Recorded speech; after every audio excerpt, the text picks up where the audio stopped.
yonent bi sallallahu alayhi wa alihi wa sallam day wax ci xadis boo xamante ni xadis bu Buxaari solo la ak Muslim alayhima rahmatullah d'après Abu Hurayra radiallahu anhu ani sahabati ajmain mu ne yonent bi nee na sallallahu alayhi wa alihi wa sallam man saama ramadana imanan wa ihtisaban gufira lahu ma taqaddama min danbi. Allahu akbar. allahuma axfir lana ma taqaddama lana min dunubina. mu ne képp koo xamante ni woor na weeru koor nga woor ko ndax iman fekk ngëm moom moo ko waral.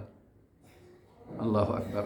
ngëm du leneen, yàlla rek. waxtisaaban yaakaar payum borom bi subhanahu wa taala, waruloo ci leneen. mooy que ni loolu day wane mooy en fait ta connexion verticale directe avec Allah subhanahu wa taala. koo xamante ni dafa connecté ak borom bi subhanahu wa taala, dafa connecté ak yàlla.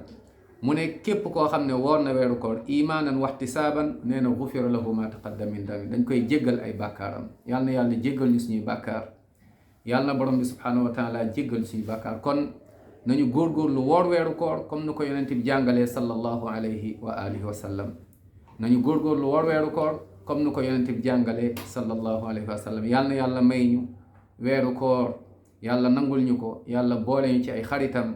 xéewal yu ci nekk yëpp yàlla may ñu ko, ñaanuñ ci ñaan yëpp yàlla nangul ñu ko, yàlla borom subhanahu wa taala boole ñu ci ay xaritam. may ñu woor ay koor ak i koor.